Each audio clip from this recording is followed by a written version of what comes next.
Welcome to the first episode of my weekly series of Self-Publish Your First Children's Book, where I will be going over the 6 steps that I took to self-publish my book. From sketching out that first idea to finally marketing the book, I will be going over it all. This is honestly something I really wish I had during the process, with simple step-by-step actions that I could take, because it is a process and it does take time. And as difficult and as stressful as it was so worth it. I'm so happy I did it, and I'm so excited to be sharing it with you. Throughout the series, I will be using my own self-published book and the process that I took to get there, as well as my personal experience behind the whole thing. If you don't know me, I'm Ariana. I was a graphic designer for 10 years. I left my job and I moved to Portugal. And I spent the entire year last year writing, illustrating, and self-publishing my first children's book, which was a huge dream that I've always wanted to do. Through my experience, I pulled all of the most useful information, resources, and just telling you about my personal experience, the mistakes I made, and the lessons that I learned so that you don't have to make those mistakes and you can self-publish your own book.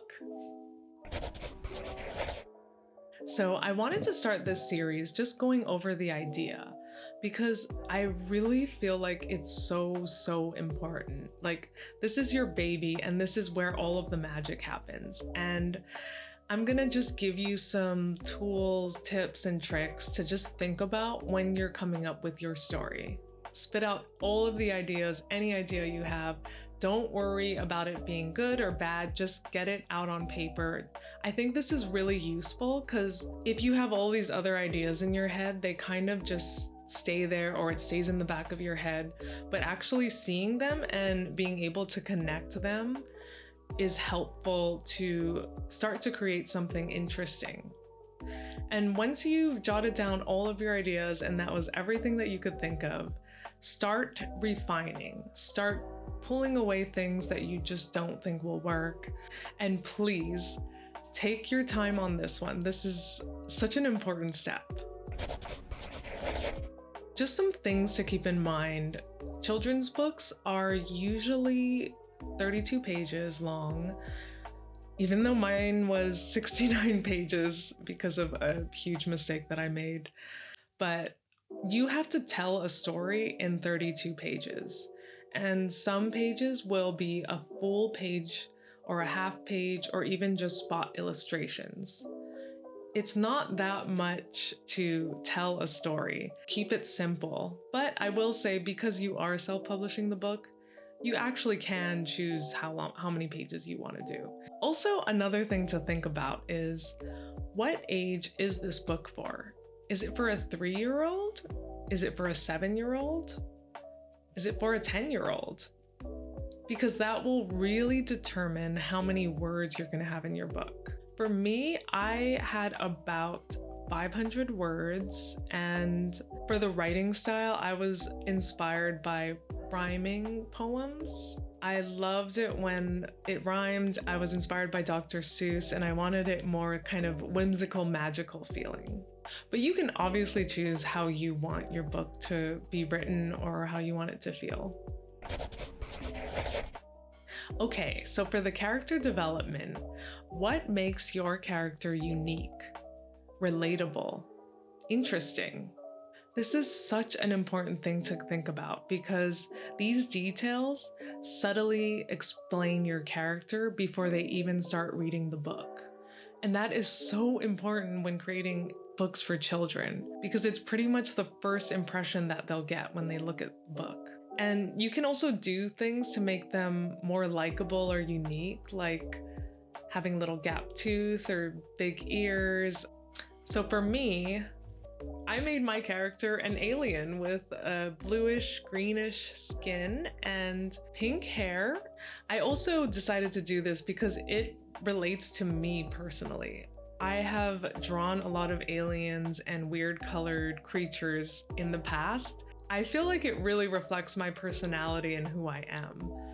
And to be honest, I do feel like an alien sometimes, and I feel like maybe I'm from another planet or something. Actually, another interesting trait that I added in my characters is I decided to make my characters with anime eyes. Growing up, I used to always love drawing anime characters, and I really think that it made my book extra special and unique. So here are some questions to think about. What stories or books do you like? Do you want to tell a story that somehow relates to your life? What did you overcome that this character should overcome? There should be an emotional shift that happens during the story, like an aha moment. When does that happen? In my book, because it is a little longer, there are multiple shifts that happen to my character in the story. But the main shift that happens was when she met the queen, and the queen basically told her the right things to show her that she had the power within herself. So just keep that in mind. There has to be some moment where they realize something and they look at the world differently, or they've accomplished or achieved something. The biggest question that I want you to ask yourself: how do you want the reader to feel at the end of your story? Do they feel more stronger, at peace? Do they feel more loving? Do they just feel more silly? The key to a really good book is how the reader feels at the end of the book. You should have made the reader feel something emotionally.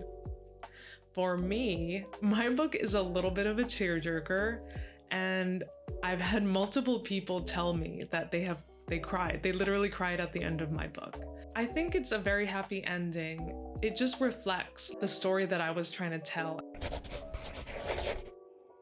Okay, so I wanted to actually share my personal story on why I wrote this book to hopefully inspire you to get ideas of your story. I began solo traveling around 2018, and I enjoyed it a lot. It was really, really fun.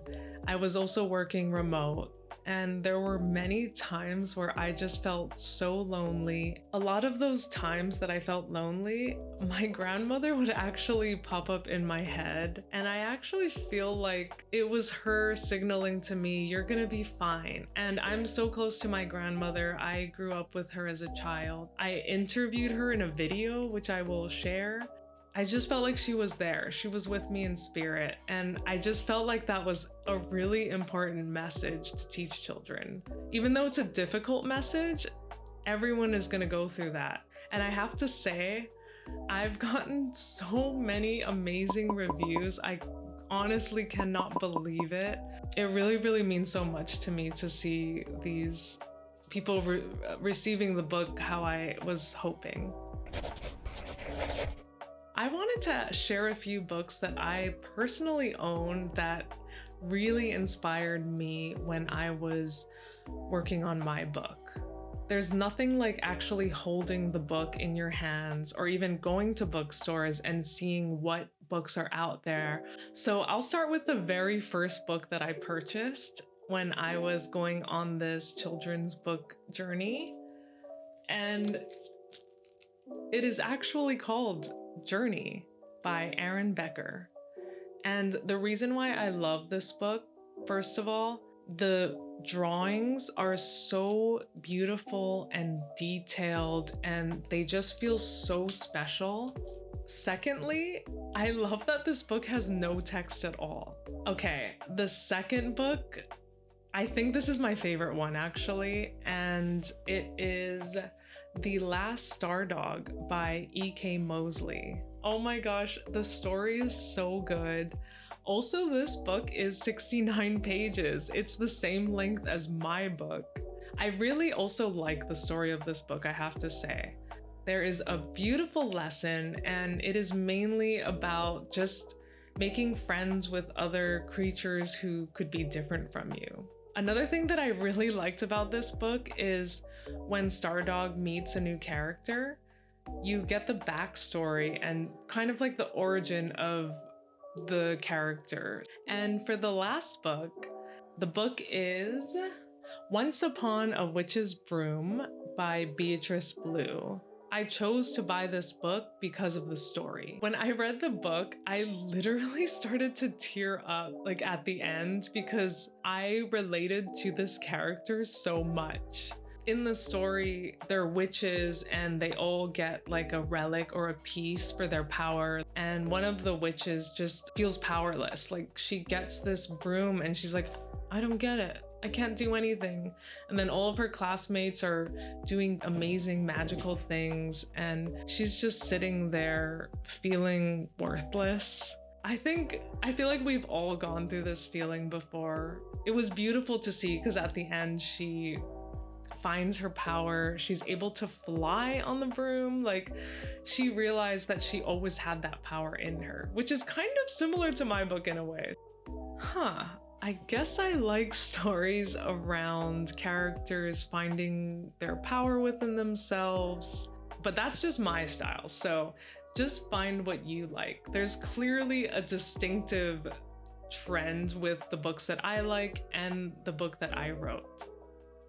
So I really hope that helps you and just gives you ideas on like where my story came from, how I got inspired, and how I started to come up with the idea of my book.